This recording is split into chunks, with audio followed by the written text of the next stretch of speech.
Remind everyone that this meeting is being broadcast live. It's also being recorded for use at another time if it needs to be, so keep that in mind, please. I'd ask you to all please join me in a moment of silence.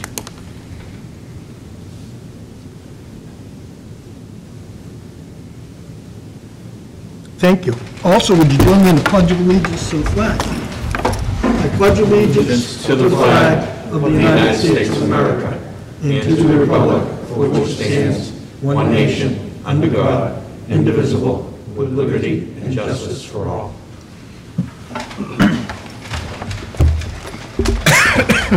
Again, thank you all for coming. It's nice to see some people in the gallery this evening.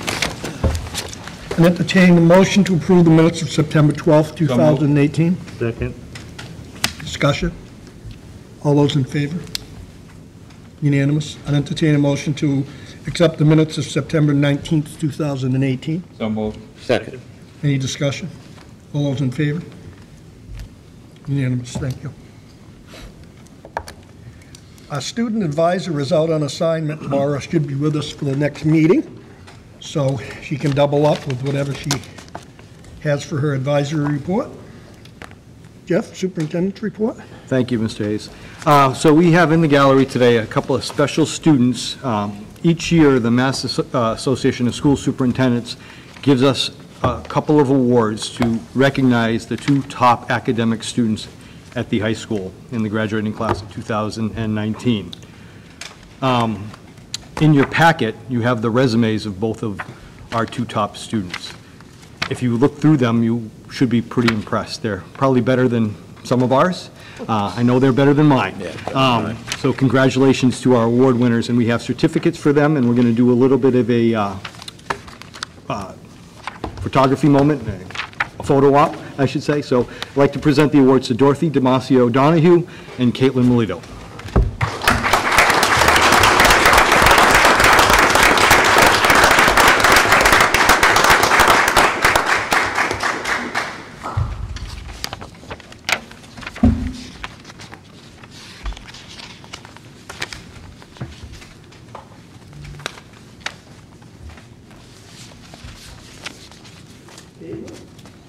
Congratulations on behalf of the student.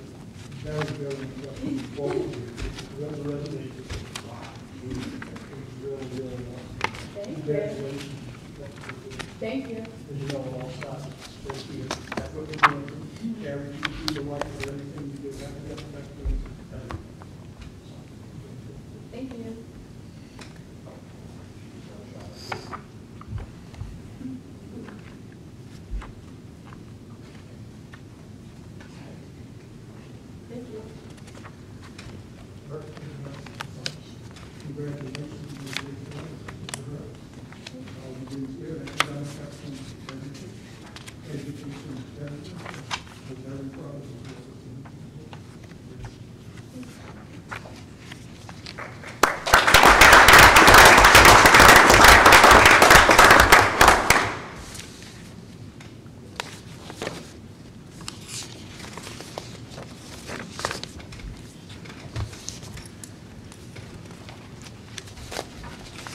I'm just going to tout these two young ladies a little bit more since I had the opportunity to be their principal for the past 3 years. They're both remarkable. It's not just in the classroom that they excel, it's all over the place. They are true Panthers through and through in student government, student activities.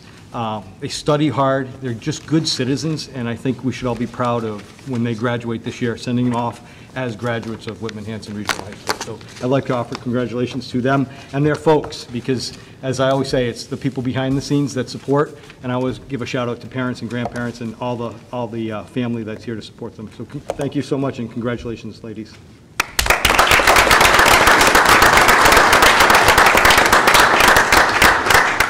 And you don't have to stay for the rest of the meeting. You can beat it.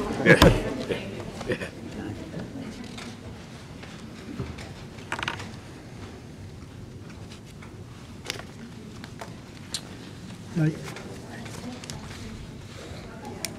As you know, at the last school committee meeting, you gave me the opportunity, we changed our job description from Assistant Superintendent of Student Services to Director of Student Services.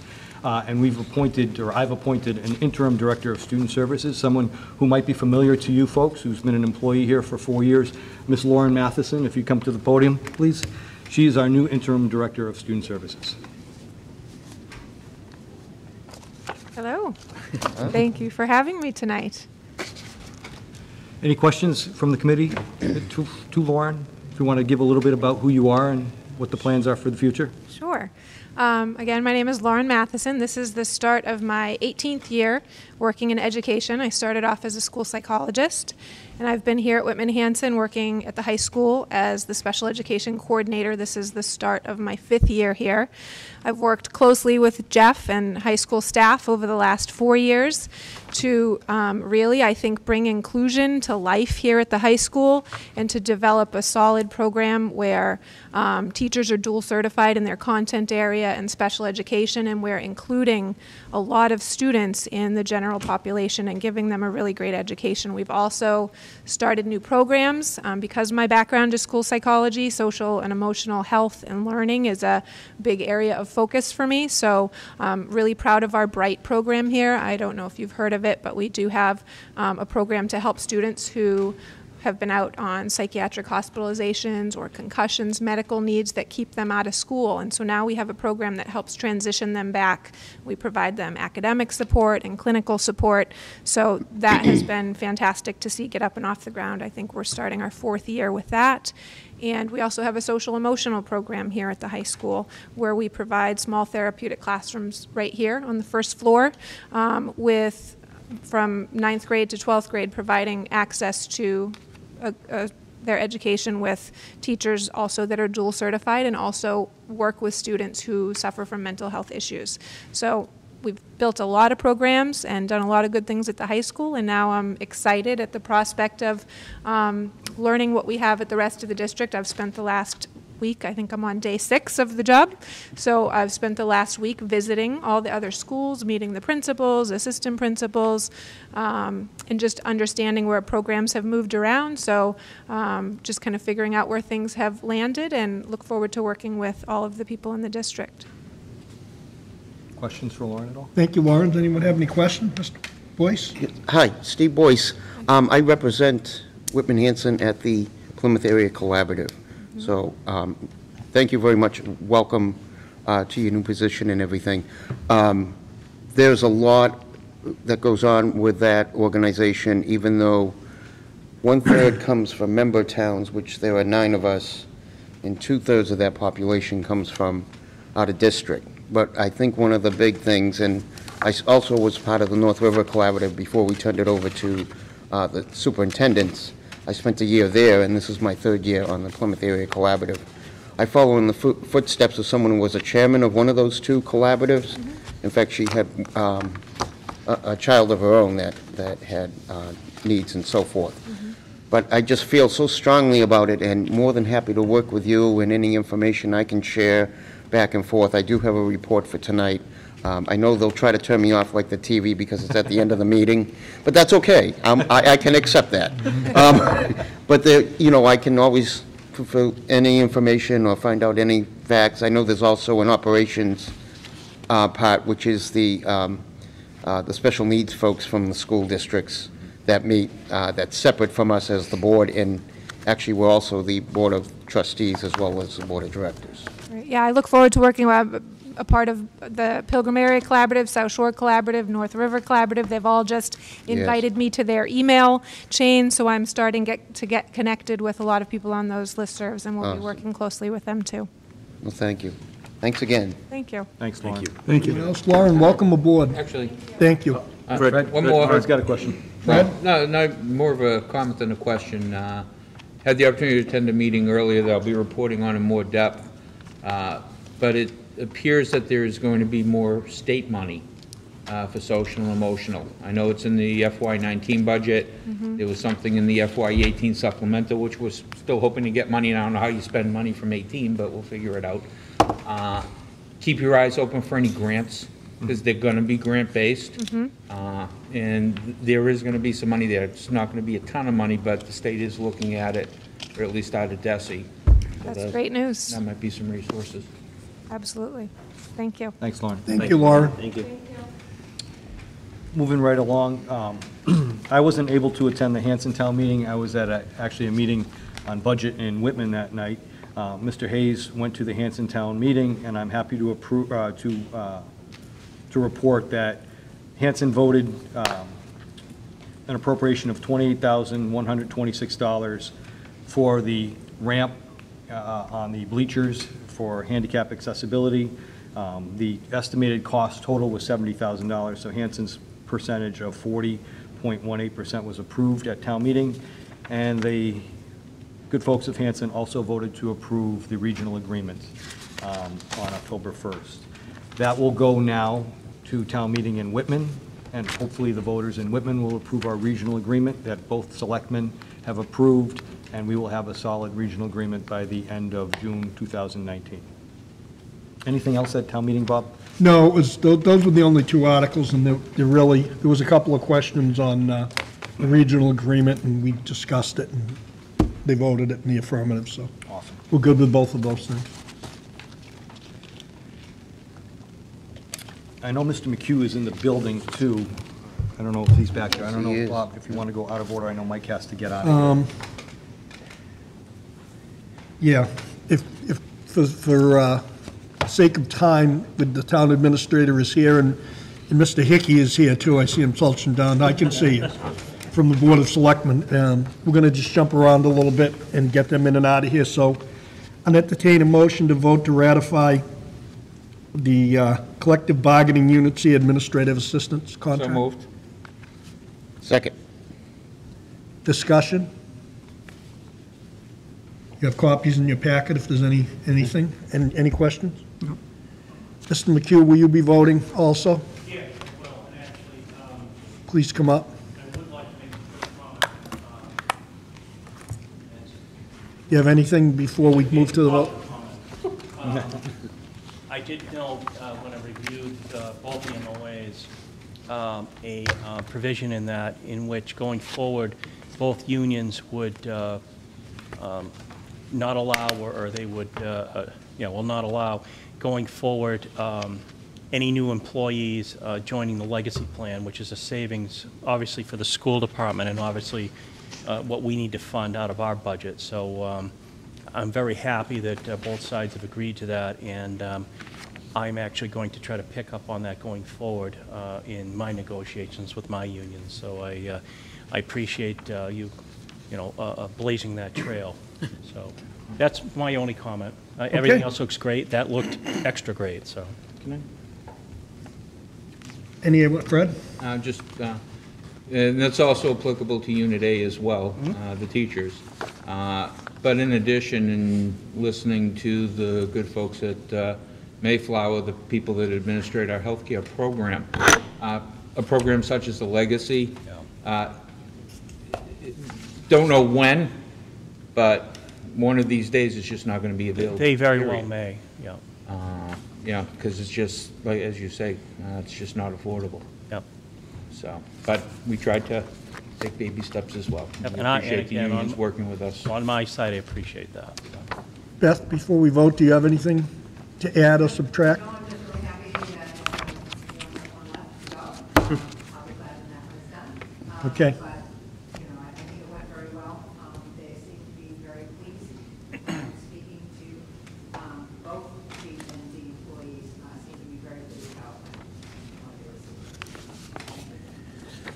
went. Anything else before we move to the vote? All those in favor?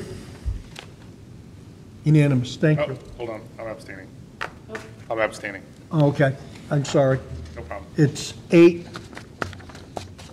one abstention. Yeah, Me too. just for the perceived conflict issues. Okay. Fine. Thank you. Beth, you want to sign these, and we'll get them over with? So you did them jointly? You want to do D? I'm gonna do D too. Oh, I'm sorry. I'd entertain a motion. Is my name on it, or? There's just mine, so I can grab you tomorrow, or, Well, I'll sign it now, right? I think there's I just just, mine. Whitman-Hanson Education Association. Yeah. I mean, if you want to wait, that's fine. If not, I'm okay with it. I'd entertain a motion to, And they're also going to have the approve the ratification vote on the collective bargaining unit D paraprofessionals. So moved. Second. Any discussions?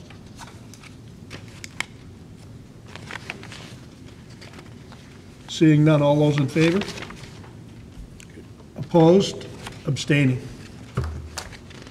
Same. Okay, thank you. This is Saber. Thank you, Mr. Chairman, for taking that out of order. Thank you. Thanks, Mike. Thanks, Mike. Is he staying for energy reduction? Yeah. No. Mike, do you want to do the energy reduction while you're here? Do you have anything that you'd like to discuss with that? We're just going to take a vote to accept the energy reduction plan for the town of Hanson, so we're all on the same page. It's pretty boilerplate. I would appreciate you voting. It obviously will further our attempts to become a green community.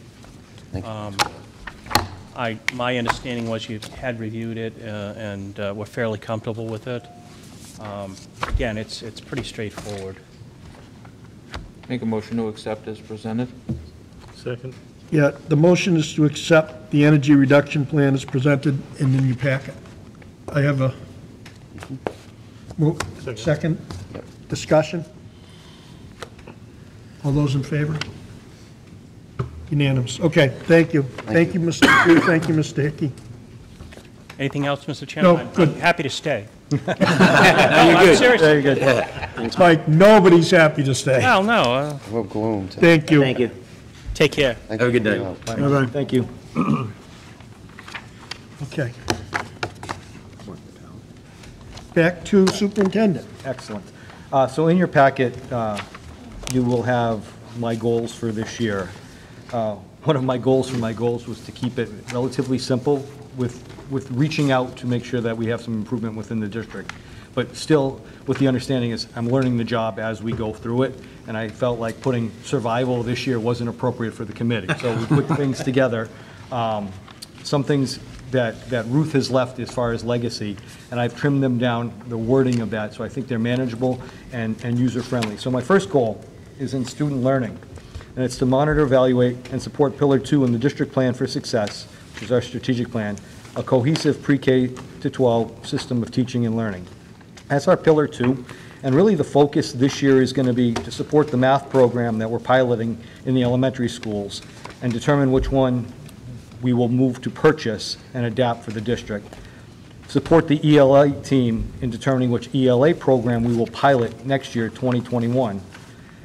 Expand our special education programming to ensure the quality in district programs for all of our students.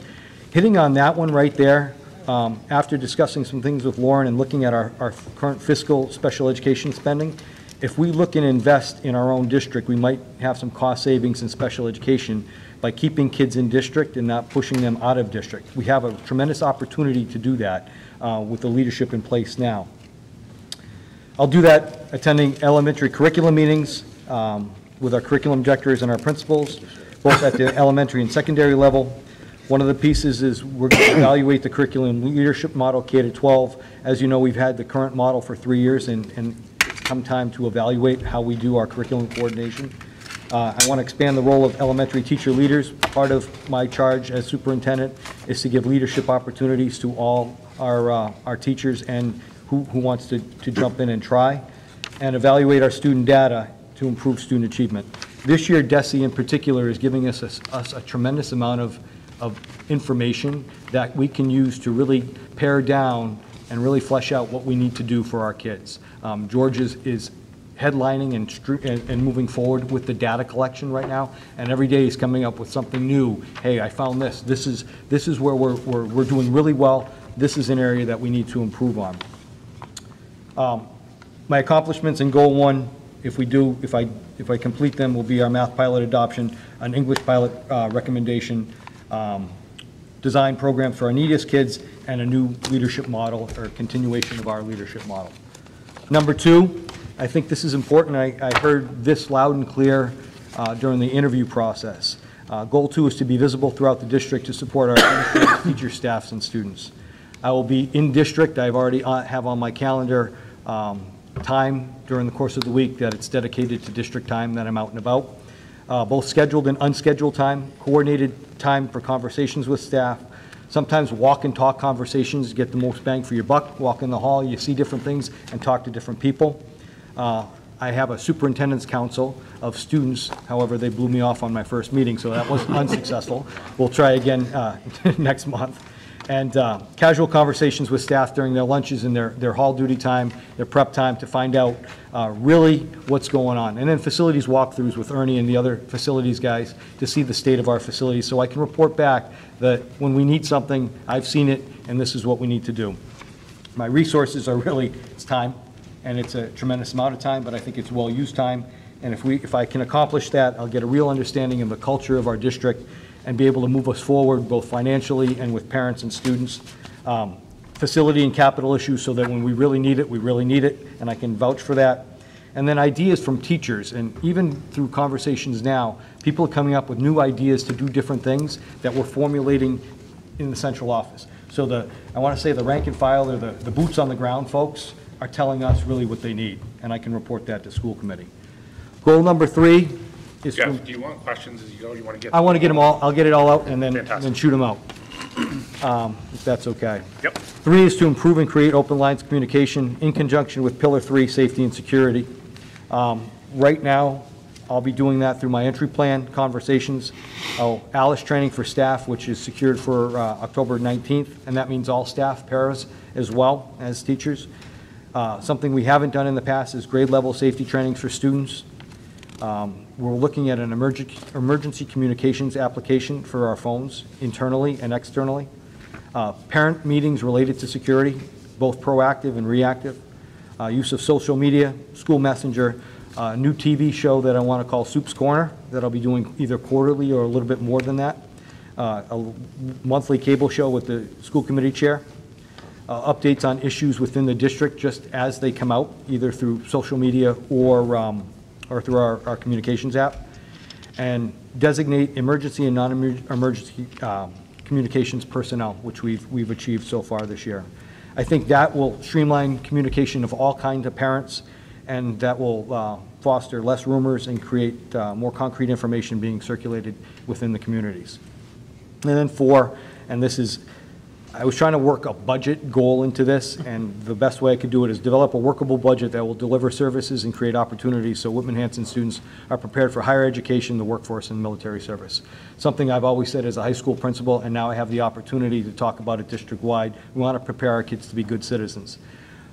Strategies for that will be attending meetings, which I've already started to do with the town of Whitman, town officials and community members, use of radar to align our budget to our strategic plan. I will constantly advocate for the appropriate reimbursements from the state, both at the local and at the state level. Engaging all stakeholders in the district budget. That means an outreach to parents and community members, not just parents, but all taxpayers. Assess schools for capital improvements, and then assess schools for safety and security. If I do the job that I'm asking, or I'm proposing I can do, is we'll complete negotiations for Unit B. We'll have a budget of 2020 aligned with the prioritized with the pillars for success. We'll have our short and long-term goals, a financial plan for funding the elementary counselors, which, as Mr. Small mentioned a little bit, that it might be in the state budget already. Academic support programs. One area that is growing rapidly is our ELL population. We have 46 students in district that need ELL services. Last year, the town of Hanson had 1. We're up to 12 this year. So it's a growing population without much funding coming in from the state. Growing our special education programs, enhancing foreign language and related arts, all throughout the district, not just at the high school. Increasing our professional development line and our instructional technology. And then I threw in free full-day tuition-free kindergarten. That has been a goal for forever, but I think if we can start that conversation and look in how we can put it within a workable budget, it's part of the goal that I want to have this year. So I'm open to questions, comments. I'd entertain a motion to accept the goals as presented, then we'll go into discussion. So moved. Second. Okay, discussion, questions? Yeah, so a couple thoughts. So one, just a general question. So how do you feel about this template overall? I don't love it. Okay. I don't love it at all. But, and here's the, I had a different template, and I was telling George today, I found Ruth's old template, Yep. And I thought this is what the committee has always gone to. Ours is more of a leadership, a facilities, a culture, and then professional culture, and then family engagement. It's kind of the teacher template Right. and our administrative template that everybody else uses in the district. So this is a little bit of a challenging template for me. So I recognize we have to start somewhere, and sometimes it's easier to start with what you have. But speaking strictly for myself, I think some of the challenges are, and trust me, goals, I spend enough time on them at the office that they're tough. But I think the challenge that I see looking at some of these is when we get to the end of the year and we reflect back on them, truly trying to understand and how we measure the success. So for example, with some of these, a true understanding of the culture, absolutely, but how do you measure that? What's the gauge for us to determine, oh, you developed an understanding of the culture or you didn't? So in the template, I think, again, some of the things that are on the accomplishment sections almost read more like a broad strategic goal, and some of the strategies actually seem like more deliverables. So again, my perspective is I think we got to start somewhere. If you said you loved it, I'd say, great, we can work with it. The fact that you're saying you don't love it, again, I'd be interested to hear what my colleagues think, but I would encourage you, maybe we start here, but at some point we maybe rework the template, not necessarily change the goals along the way. Sure. Understood. I'd be open to that. Yeah, yeah. If I could just add, I will say this template was what most of the administrators used for the last few years. We did change the template for the administrators already in our district to make it a little more streamlined and in line with the template that the DESE puts out for all personnel according to their certification. So I think there is room, after we've talked, there is room to make it a little more streamlined and make it more measurable so that we can all be on the same page. And it's funny because where it looked very familiar, but this morning, just a quick 3-column, chart. Goals, measurement indicators, and what is the evidence of attainment. Very simple, very easy way to understand and to be able for us to measure at the end of the year. Okay. I'm open to a new template as we move forward through this. I mean, the goals are what I want to present to you. And how I present them, we can formulate any type of template you want. Anyone else? Just a quick question Yeah. overall.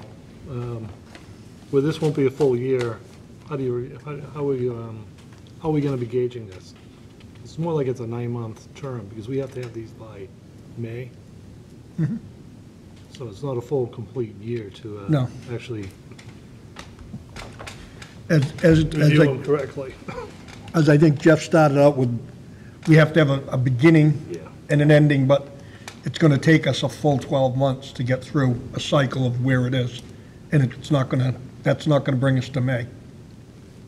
It's not going to bring us to the full year. Maybe that's where the newer, better template sort of evolves into place. Maybe it's not like a lost 3 months. I don't see it as that, but you're always looking to improve. And I know, I said it from the start, Jeff and George are going to bring us in a different direction. So as things evolve, I mean, even when we talk about it mid-year, maybe that's something. We can go through like a laundry list and say, hey, this did work, this didn't, or whatever. More than happy to support in any way. To just continue on with that before we move to Fred, I think the superintendent and the assistant superintendent had made it very clear at the beginning of the year, if any of us want to meet independently with any one of them to suggest anything for change, this is, they're more than happy to meet with any one of us together or independently to discuss anything that you might see as a goal. So I think that's good that we have some input on it too. Fred? I myself personally am not looking at this as a set and fast, hard and stone report card, so to speak. I look at a relationship that everyone's always working together, for the common good. It's nice to see goals, and I think it's important to set a goal, and I think it's more important to say how you're going to achieve the goal and then how it can be measured. But as far as worrying about, come next May when we fill out a document, it's a work in progress. It's a living document as far as I would interpret it. I agree. And I'm open to Chris? evaluation as we go throughout the course of the year, too. You know, as this group sees those one-on-one conversations, if you're seeing something and you see areas of improvement that are necessary right away, I'm open to that. I don't want to wait till June to figure out that I haven't been doing something right for 6 or 7 months. Chris? Again, just to kind of continue to carry the conversation forward, it's about just level setting the expectations. So, you know, to Dan's comment, it's not about the time that you have, it's about what is mutually agreed on as the expectation to accomplish in that period. And so I think we want to be careful not to let you overextend of, you know, I'm going to put 35 bullets, and then at the end of the year, we're like, okay, Right. you know, Right. well, good job, you hit 32 out of 35. Right. But you just, you know, so it's, I think it's just really about trying to get it a little bit more simple, make sure we're clear on the broad strategies, and here are some of the ways we're measuring, but it's just building that clarity of expectations, both initially and then, to your point, throughout the course of the year. It's not, this can't be, we look at it now, we put it away until mid-year, and then we take it out at the end of the year. It's not. I find this Well, Chris, and I think this probably was just about when you get on the school committee, there used to be a document that the state made us fill out for the superintendent, and it was about 50 questions, and about 43 of them were totally unanswerable. And we used to complain to them, please change the measuring stick so we can really determine where we're going to be. So they simplified that evaluation document, and it's still, if you look at it, it's way, it needs to be changed. Yeah, we had something similar to this, and we got rid of it 3 or 4 years ago because it's like, it's kind of, some of it's redundant. Yes, it is. Mr. I Boyce? have one thing, Mr. Hayes, and Jeff, for all that I was saying with Lauren earlier about the PAC and so forth, you know, it's our students, as you all know and you all do, you know, my heart's with them. It doesn't mean that I'm looking out for every single other school district, but in a collaborative, you're working collaboratively and so forth. But what I want to kind of tandem on that is where you highlighted about, you know, ensuring that we can do more, we have the quality, we have the resources to do more within district. I'm totally for that. I mean, if we can do it in-house instead of paying out, because I think we are giving, part of my report, and I'll give it now, we are giving money back to the member districts to the tune of 25% of what we had over, and we haven't had that in a few years. So it's like, you know, some of them might not even be expecting it. They might have just taken it as a norm and so forth. But that's coming to us based on the $197,000 and change that we spent. That's a lot of money, you know, to go out to just one, the PAC, to one collaborative for us. I mean, I pour my heart and soul out to pay anything to a child. And I've seen it in the classroom as a volunteer, and I mentioned that many times. But I'm just so happy to see that, you know, my heart is with us here. I do my work there, but certainly if we can do whatever we can do within our district, that's awesome. That is totally awesome. So thank you for putting that out. Bob? Yeah, I'd just like to add that if you're not comfortable with the format, I mean, the format can certainly be changed. I think as far as evaluation goes, I agree that when this is due, it's pretty evident as to what has and hasn't been accomplished. And I know as far as goals go, that doesn't necessarily mean you're going to reach them all. So whatever comfortable as far as the template goes is fine. And I like the idea of what you expect to accomplish, and I think that is what we can use for as far as the evaluation goes. So let's say under leadership goals, student learning, SMART Goal 1, you have 4 outcomes that you wish to see at the end. I mean, if you did 2 of those, I think that would be terrific. If you did 1 of those, that would be terrific, considering it's your first year. And once that budget process starts, and that takes up a lot of work. There are some ambitious ones. I think weekly visits to buildings, time for comment, that can evaporate in about 2 seconds. So, but I like the accomplishments as to what you would see to come out of that. So, number 1, I don't have a problem if you want to change the template. Number 2, I'm not concerned about the time frame that we need in order to do the evaluation. I also am not crazy about the final evaluation of form we get either. No. I don't like that as well. I don't either. So obviously there needs to be some kind of. Change that. That's Let's DESI, change that first. Yeah. Let's change that first. Isn't Fred? that, that's DESI, we can't. Yeah, I was change going to say that one. Yeah. Right. I understand that, but that's just You're going the, to do what the state tells you. I think it would also be. Not really. Unfortunately. It doesn't do with the I state. think it would be helpful, to be honest with you. It doesn't do with the If we took a look at and showed you what it is all of our administrators and Morning, I'm teachers already on have, the radar. that talks about long-range goals with benchmarks. There's always usually a meeting at the 90-day mark that we have to check in, and then we have a far-ranging look. Some of these have a far-ranging look. I think we need to say, okay, within that, what's doable in the January timeframe, what's doable at the end of the year, and then we can list those accomplishments. And that would dovetail our umbrella with the rest of our district, what they're doing, whether they're in Unit A, whether they're an administrator in Unit B, or what have you. So I think we can definitely look at that, but accomplish the same things that Jeff wants. Okay, anyone else before we move to the vote? I had a motion and a second to accept the document as in your packet, and that the superintendent just went over and discussed with us. All those in favor? Unanimous. Thank you, Jeff. Thank you. Our district professional development plan, George is going to present on that. I think it's the first time we've had one in a while. Yeah, this is the first one. Our district professional development plan for this coming year was completed before the year started. That is something that, to my recollection, hasn't happened when I was a principal here. So it's something that we wanted to do so that everybody can know what's taking place. There are 8 opportunities, whether they're half-days, for people to have professional development in this district, and that is teaching staff and also our paraprofessionals. We've already had the first one. Our second one will be on October 19th, which is a half-day.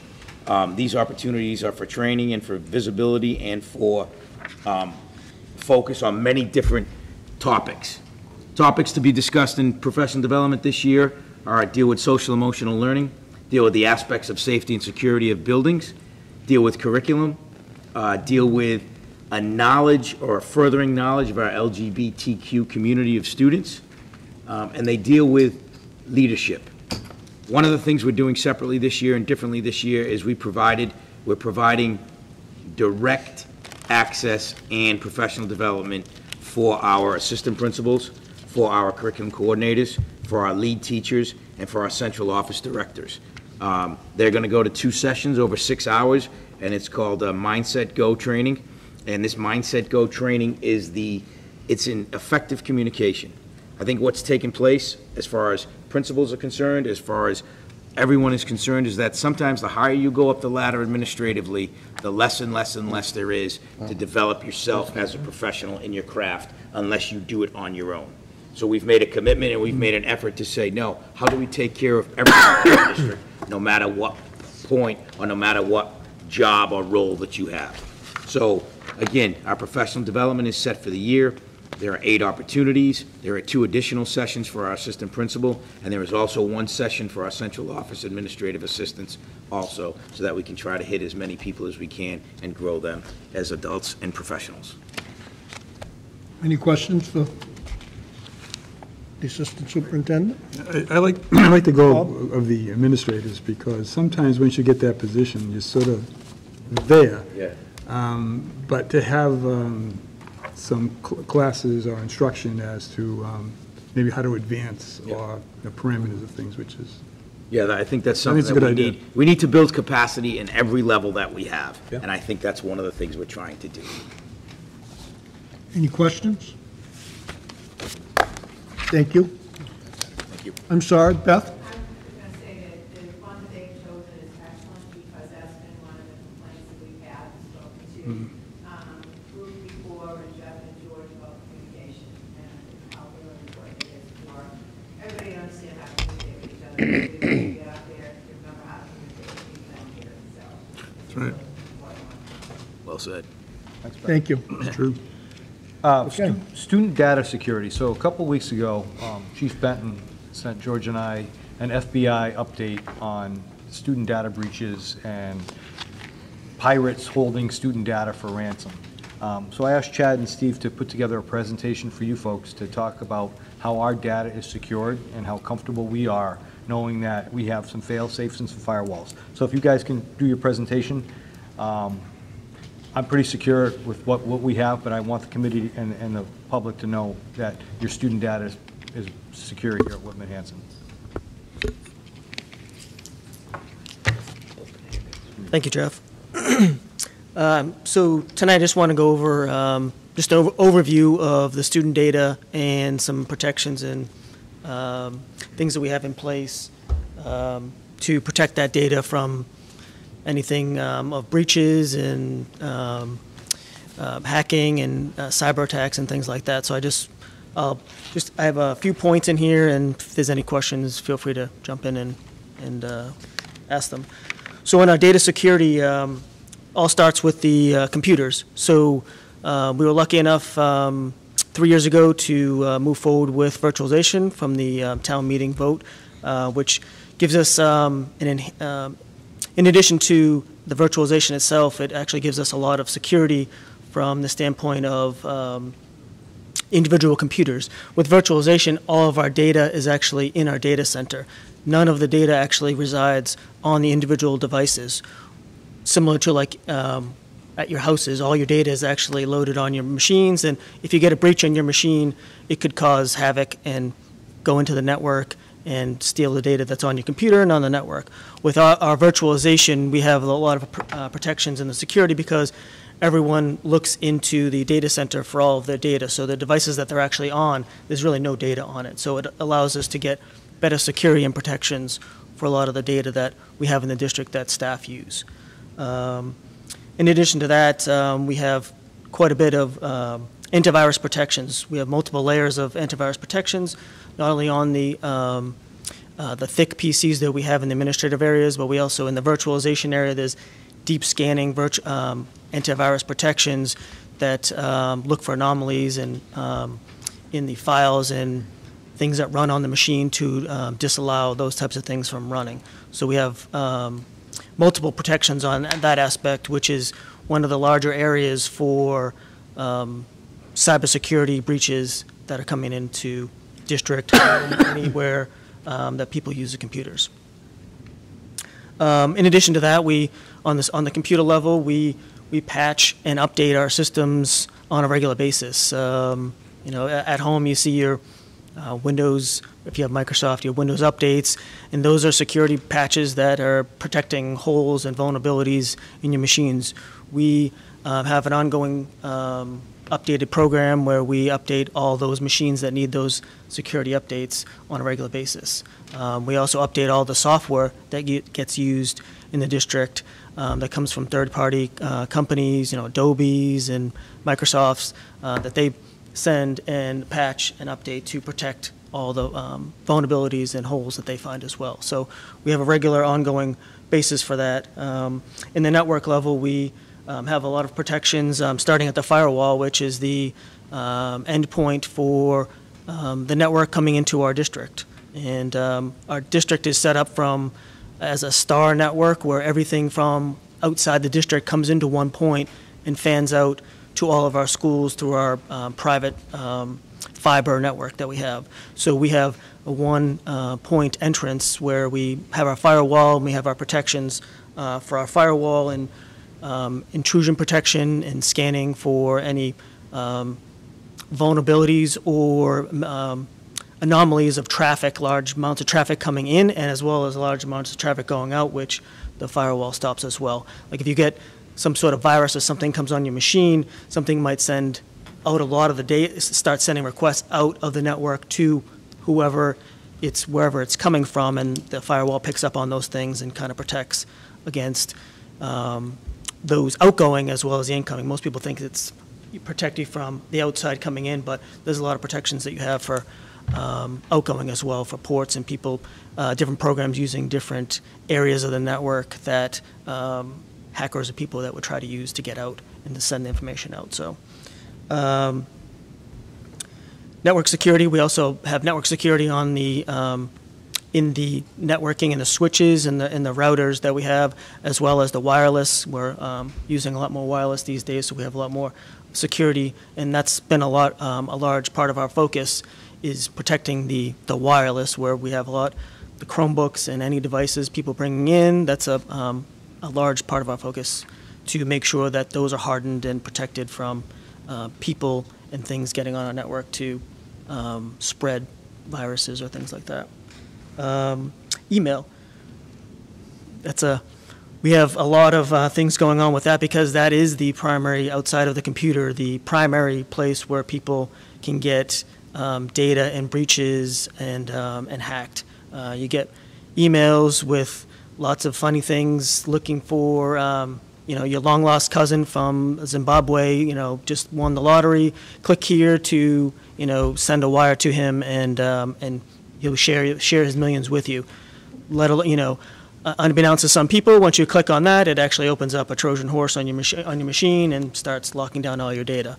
So we have a lot of things in place for anti-spam, antivirus on the email side of things, which is an ongoing fight because, as you probably know with your email, the spam that comes in is ever-changing and ever-clever, and it's an ongoing fight day to day with us as well. And we get it's a fight where we work with the rules of the anti-spam to make them stronger or less stringent, because the stronger we make it, the less mail comes to, the less spam comes to people, but also maybe you'll get some messages that should have come to you that are in your spam message now. So we're kind of trying to balance this fine line of staff notifying us, I'm getting spammed by a lot of things. We increase it.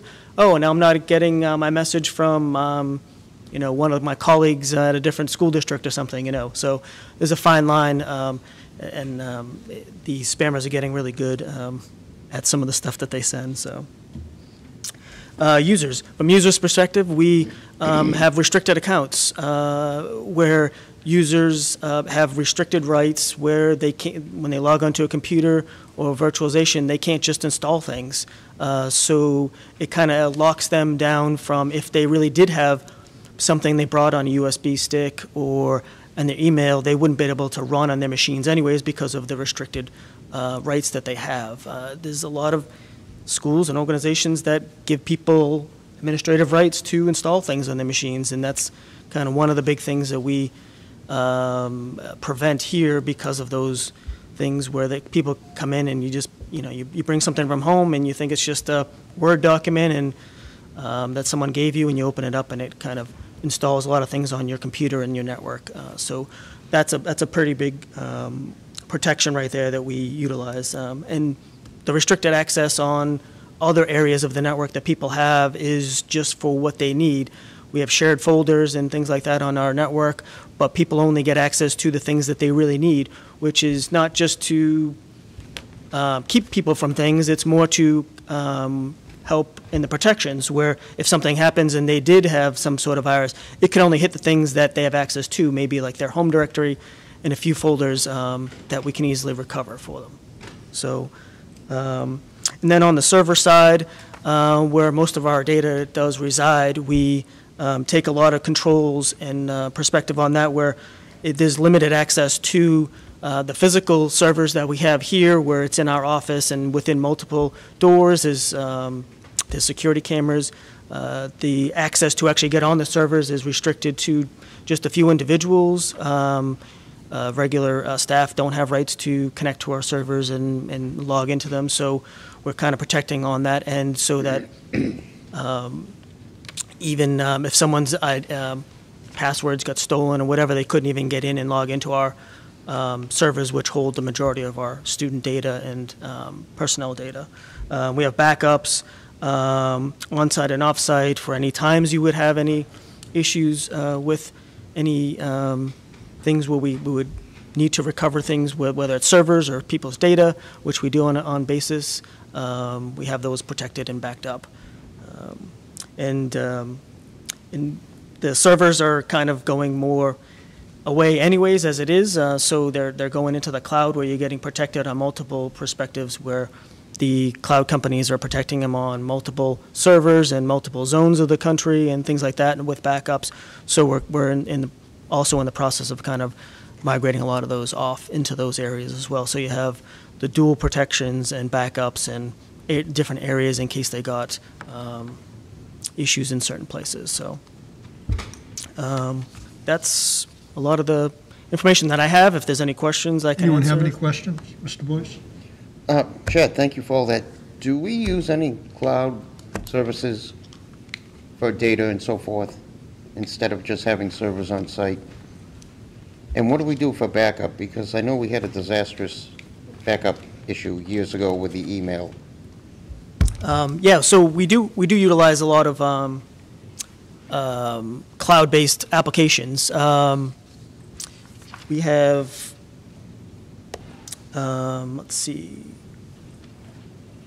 we have a lot of, like our health software, our IEP software, library software, a lot of those we have as a means of putting them in the cloud because they're all web-based now. And instead of housing them here, you know, we cut down on the maintenance and the servers and the hardware and that aspect. And in the cloud, they have, they take care of a lot of the stuff, whether it's backups and all the hardware. We don't have to deal with any of that, all the updates. They have a lot of protections where they, you know, they give us forms of what protections they have, whether they're backups or copying the data into multiple areas so that they're secure and safe. What are we doing to educate our students as to different risks that are out there, such as, you know, common ways someone might take an email, send you an email and fish? Yeah, for information, yeah, that's etc.? that's a great question. That's, I think, where with a lot of the things that are going on in society now with data breaches and everything you look at from, you know, Facebook and anywhere, or anything any people touch nowadays, I think that's going to be one of our initiatives, is to go out and explain to people some of the top practices that you should be doing. We don't have that in place now? Well, we do have that with, we communicate a lot of that with our staff, and then in the staff in their computer classes, they teach the kids like digital literacy and digital citizenship. They have a lot of those in those types of classes where they teach the kids, you know, on, you know, the passwords and only open emails that you know, and a lot of those types of things. And I think from our perspective, I think we need to kind of push a lot of that more, push a lot of that data and informational things out there to people that maybe they're not the obvious things that people know about, that, you know, that they should just be considering. You know, don't write down your passwords, you should change your passwords, you know, clicking on things, looking at different websites, you know, there's a lot of different things where saving your data in different places. So there's a lot of different initiatives. I think that's going to be one we're going to be trying to push out a little more to the staff and to the students. If I could, there is a plan that has been going on that's now been extended for the outreach to digital citizenship for students. We now have 2 people who are going to be Common Sense Media, in case you've heard of it, that they offer a certification in digital citizenship. But we also have one of the positions that we talked about at the very first school committee meeting is a educational liaison for technology in order to help some of our people in the library where students go to. So one of the plans for that is that there is a process of how to teach digital citizenship beginning in kindergarten. So that's been in place, and that continues to evolve to be in place for our students. When it comes to educating the staff, that's where we rely more on the technology department. But when it comes to digital citizenship and educating the kids, we internalize that for the librarians, for the media center helpers, and then for our computer teachers at the various levels for kids. But that is ongoing. So that position was just a stipend? It's an existing staff, it's not a new position, just to clarify for folks out there. We didn't hire somebody new just to do this. Right. It's a small stipend for somebody existing to make sure that we have this component in our curriculum and getting down from the kindergarten all the way up through the grade 12 level on how to keep your information safe. Dan? Do you encrypt the data that's in-house? The data for the students' data, is it encrypted at all? Sitting on the disk or in the cloud? You talking like on the servers? Is it actually Servers and/or cloud. If the information's out there and there's a breach, if Yeah, it's the- not well, encrypted, it can't, it's not totally in. Yeah, well, the communication between, if we have it in the cloud, the communication is always an encrypted SSL communication Not just path. the communication, I'm talking the data itself, where it resides. Is it encrypted? From the Either a server side from or the cloud side, yeah, from cloud the- somewhere, wherever the data is stored. Yep. From the cloud side, yeah, we receive their privacy and security and encryption stuff that they have from the different cloud-based places that we house some of our data. Mr. Boyce? I'm so sorry. Couple things, Chad. User accounts, because obviously, you know, I'm not just talking like a class graduates, well, we know that. All those have to be inactivated. How do you maintain user accounts? Is there someone doing this like weekly, every other day or something? Because if someone leaves the district or whatever, you know, that's, an open account is just as bad as an open. Yeah, we have, since there are so many kids that come in and, you know, if they withdraw or they leave at the end of the year, it's quite a bit of, we have an automated process, so once we add them into our student system, computer accounts get created, generated for their computer accounts, for their email, and things like that. And then on the flip side, we have that same process going, so when we end date them, we discontinue their accounts. When they are graduating classes, we kind of, once they leave, there's a certain threshold that I think like a month, we keep them and then we shut off the accounts and their email that is connected to them. And one last question. Port security. Like, say we took out the bank of desktop computers over there. Those ports, someone could plug into if it's still live. Do we have a way to kill those? For all ports that we have, or all just ports, or just any ports that aren't being used? I'm sure there's more that data hubs and there's than we actually need. Correct. Yeah. So what we only leaven up the ports that we have actually used right now. Okay. And all the ports that we have are kind of VLANed or sectioned off for what traffic is actually going to go to it. So it's the protections are there for that. Great. I'll sleep better tonight. Thanks. That's good. Anyone else? Chris? Quick question, because you guys piqued my curiosity. So this whole ransomware situation in financial services has been real and scary for quite some time. Are you aware of any districts that have actually been penetrated, attacked? There was a district on the news, and I can't quote. There was, really? A couple, it was last year. It was April of last year. I think we had that conversation. Is our student information safe? Yep. Because that's what they want. They want to hold that student information and not crash our network, but say, okay, I got Mr. Howard, I got the Howards. This is. Give me X Bitcoins and I'll. Correct. Right. Wow, I'm surprised. I guess I shouldn't be, but I'm surprised. And that's why the FBI came out with this, and Chief sent it to us and said, hey, look, just a heads up that the FBI's putting out this PSA that make sure your data, your home data is safe. And these folks are looking at different areas to breach student accounts. And I think they're looking at, mostly college university, small college university, and it's much harder when you're doing the private stuff in your dorm room versus our self-contained classrooms. I think that what Chad said, the virtualization, taking away a lot of the desktop computers so you can't add something to that and crash the system or steal from the system, it has been a good move for us.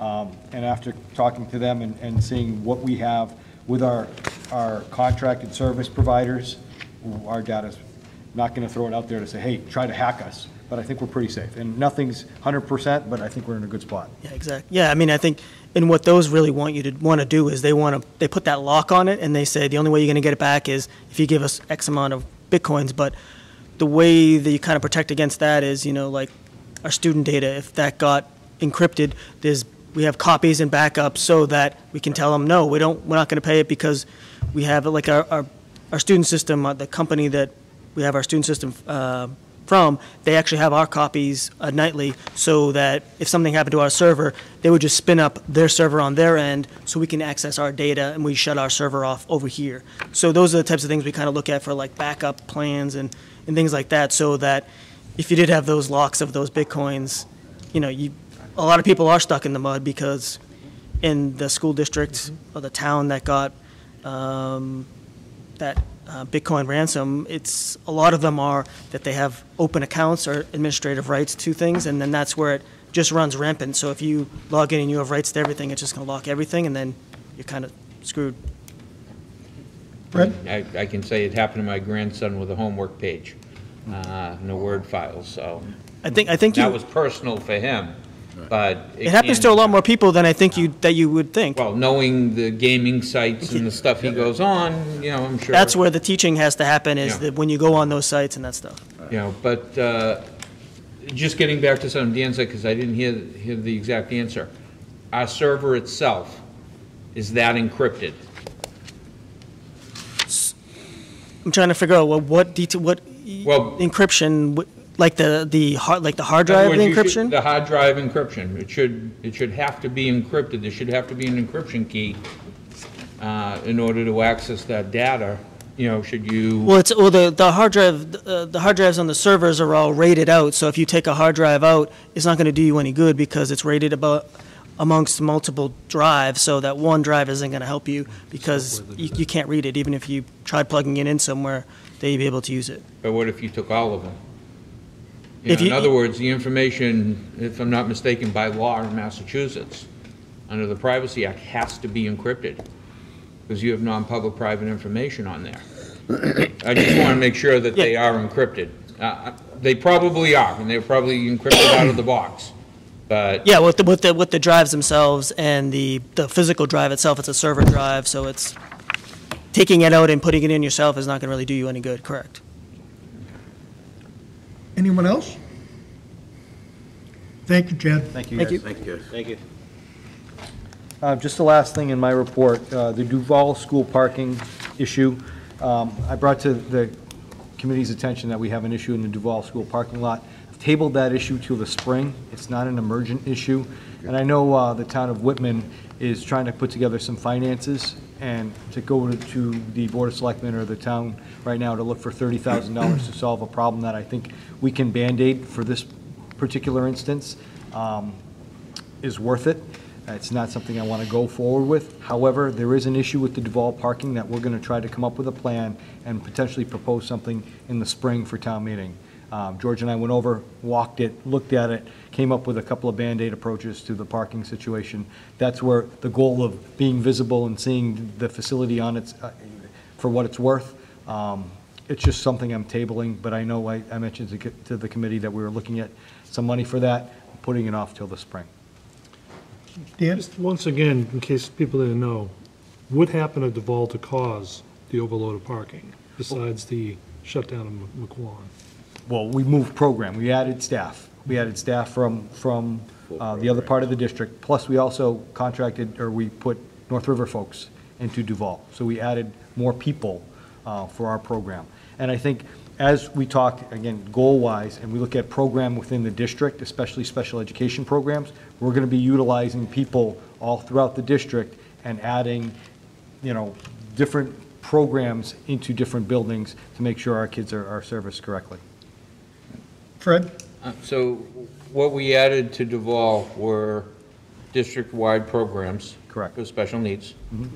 And how many? Four programs went over. 4 programs, which is roughly how many people? Teaching staff? Probably 16. Somewhere between 16 16 and 20. 16 and 20, and then we also had classrooms. How many classrooms is North River using? I believe they're using 3. 3, and we do garner some funds from that. It's a rental. It's a rental. They rent from us. Okay, do we have a lease, or is it, It's 1 year. it's, okay, so it's It's annual. annual? Because I'm just trying to think if we utilize the rent money that we're getting in order to make the improvements to correct the problem that's caused, that could be a win-win for everybody. Correct. As Correct. far as that goes, instead of having to lay the burden on the taxpayer. And that's why we're looking at what we can use and look for a solution in the spring as we go forward. Okay, any other questions for the superintendent? Thanks. As we're moving forward to new business, I just would like to remind people of some dates. October 19th is early release pre-K to 12 for Professional Development Day. November 2nd is early release pre-K to 12 grading day. November 6th, no school, election day, but central office will be open. November 12th, no school, it's Veterans Day, central office is closed. And November 14th is our next school committee meeting, 7 o'clock, right here in the library. Okay, acceptance of gifts, we don't have any gifts. McQuon School, as you know, we have closed, and we have taken a tremendous amount of surplus stuff from other buildings.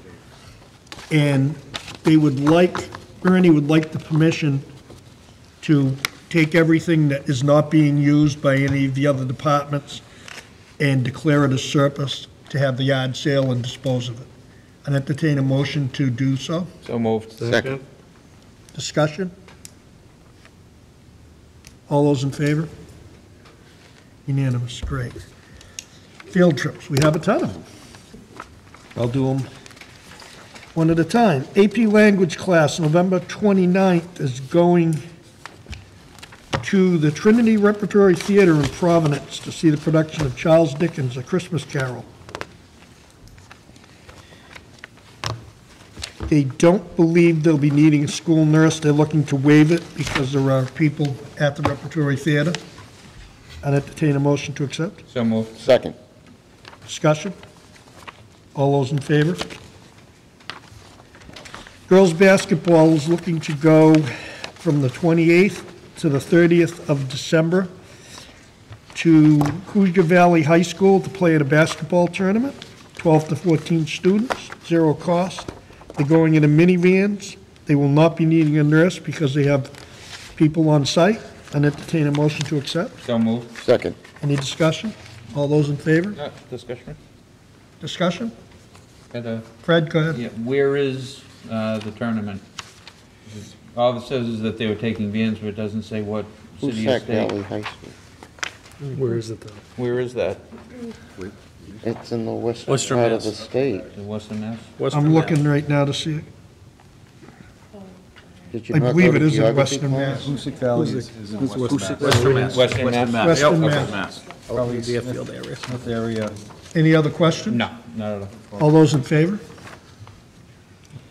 Next one is a Decker event. This is a yearly event. It's at the Quincy Marriott. It's District 1 Decker Conference. They will not be needing a nurse as they have on-site staff. I'd entertain a motion to accept. So moved. Second. Discussion? All those in favor?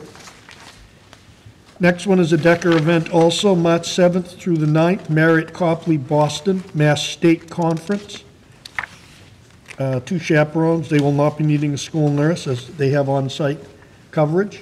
I'd entertain a motion to accept. So moved. Second. Discussion? All those in favor? Show choir is going to be going March 2nd to the Daniel Mann, it looks like high school in Madison, Connecticut for a show choir festival. They will not be needing a nurse because they have on-site people. I'd entertain a motion to accept. So moved. Second. Discussion? All those in favor? Next one's January 12th, Whitman-Hanson Ski Club is going to the Gunstock Ski Area in Guilford, New Hampshire. They will not be needing a nurse because they have emergency personnel on site. Should anything happen, I'd entertain a motion to accept. So moved. Second. Discussion? All those in favor? Unanimous. I believe that's all of them. Bless you. Okay. Michelle, you didn't have, I got them all, didn't I? Yes, I think that's with all the cost breakdown. Yeah, I'm going to do that in a minute. Cost breakdown. Field trips. Okay. Old business, Hanson's 200th anniversary, which is going to be done in 2020. I know that the selectmen have been involved. I know that they have a committee.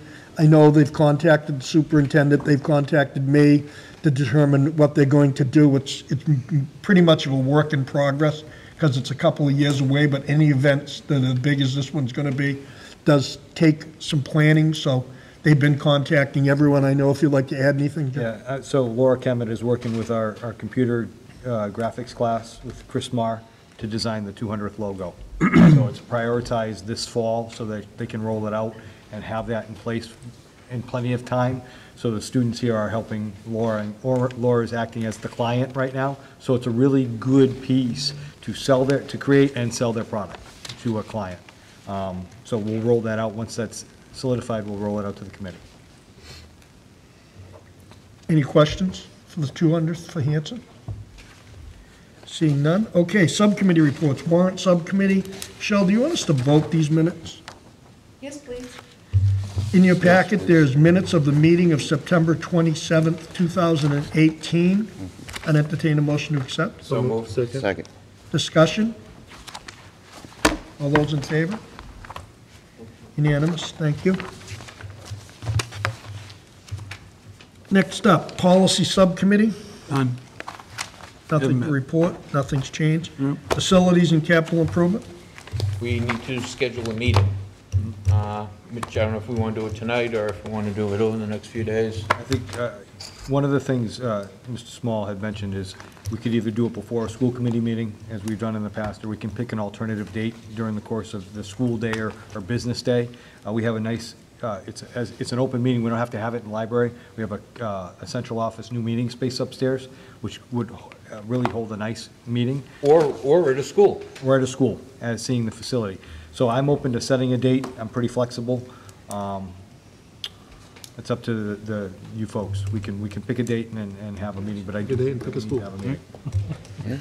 Do you want to continue to have it before the school committee meetings for the members that go to the Facility Subcommittee meeting? It seemed to work pretty well that way. Yeah. Fred? I'm open as to what's easiest for people to be able to attend. Yeah, it's easiest for me. You're a yes? I'm a yes. Who else is on the committee? Before school committee is good. Okay. Yeah, everybody wants to do it before school So, might as well committee. do it next Next November yeah, the November meeting. 14th. The 14th of November at 6 PM here in the library at the high school Yep. will be the Facilities Subcommittee meeting. Okay, legislative update. I believe that's Freddie and Mike. I have nothing. I do, there was a meeting this morning out in Marlboro, and Jeff Riley, the Commissioner of Education, was in attendance, and they had asked for input from school committee members, superintendents, business managers. I was able to attend, and in the get-to-know-you portion, where he pretty much just asked folks, what are your concerns? Regional transportation was right at the top, and where this was a meeting that was put on by the Mass Association of Regional School Committees, which we are a member of. It appears that the state feels that school regions should have quote-unquote skin in the game as to one of the reasons why they're not fully funding us. That they feel that otherwise we might just sign any sort of a bus contract and it wouldn't matter to us if we didn't have something at risk. Us in particular, you know, we bus our elementaries in the town's pay. In other parts of the state with other regions, it's all regional transportation. They have one central area. There was one superintendent, his region encompasses about 225 miles. His kids are on a bus for an hour and 25 minutes or more, twice a day, every day. They're rural, they face some pretty big challenges. But we did get into a lively discussion about regional transportation and being fully funded. And I brought up the fact that the statute says that we'll be fully funded subject to appropriation. And the definition of what it is to appropriate is really the question. You know, to me, and this is just me, appropriating doesn't mean you decide how much money to give, it's the act of giving the money. That's the mechanism of funding. So we're still in a waiting pattern, but as we all know, we received, I believe it was 80% reimbursement this year, which was up from the mid-60s for FY19. There was a supplemental for FY18 that, as we had said earlier, is still stuck in Ways and Means. That would contain that same pretty much 80% reimbursement that they bumped it up to. So that was a good thing. We talked about being able to sustain our budget, you know, where the state turns around and they provide roughly 50% of our revenue, but they grow at about 0.5%. Our towns are limited by Proposition 2.5 plus new growth. So they're limited into what they can give us.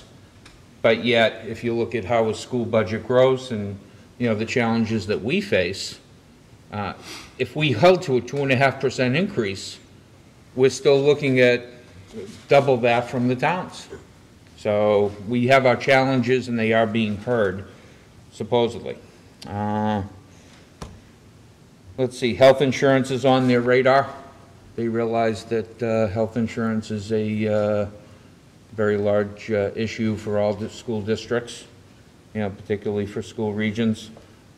One of the things that I did verify, at least in Whitman, when we put forth our budget and our increase, it does include the increase in health insurance.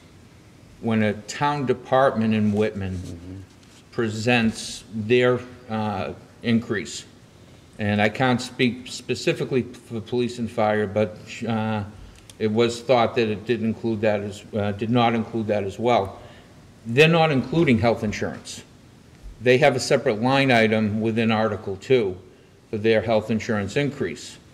So, as we all know, we've been hit with a $500,000 increase in some years within our health insurance. So that's a pretty big chunk of a budget increase right there. So just some of the disparities of how a school region works in comparison to a town school system, so to speak.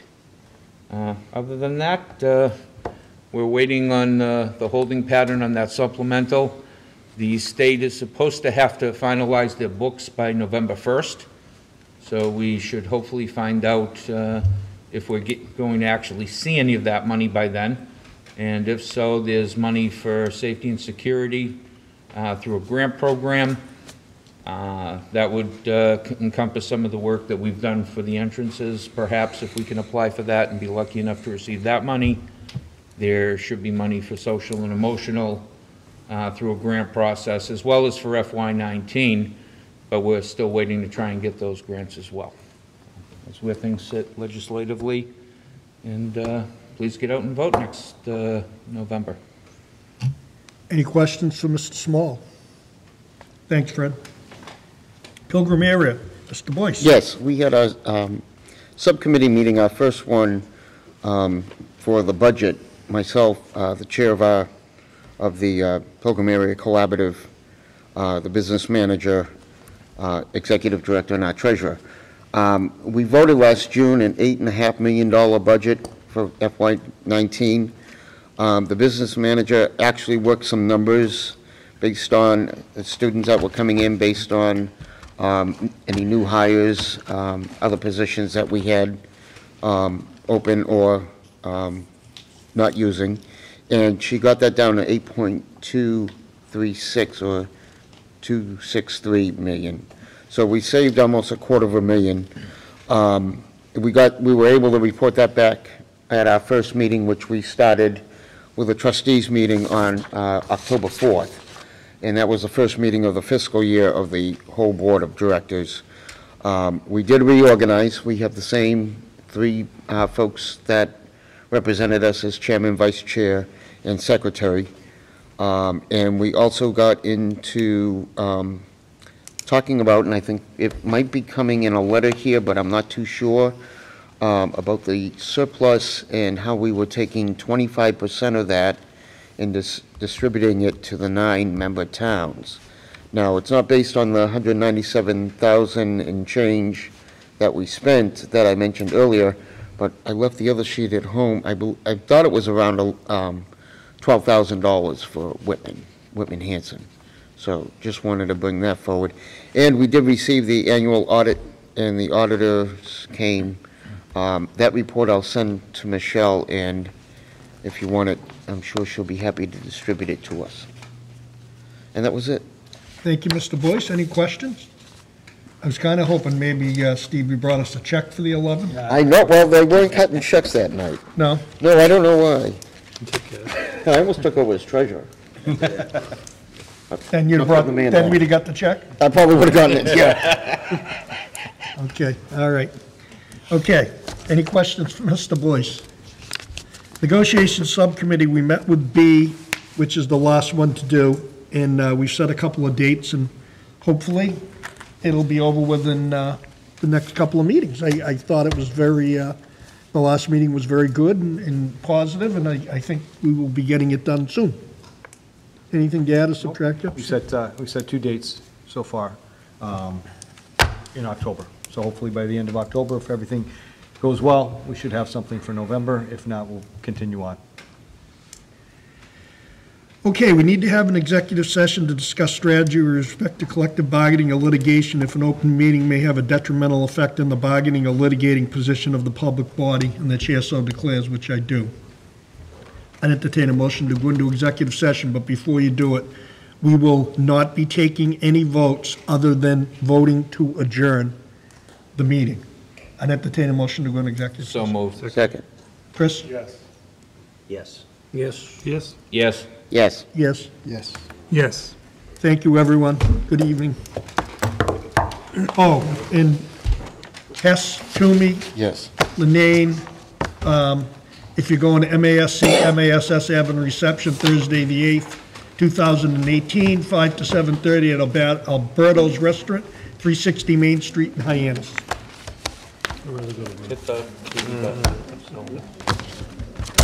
Bruins appointment.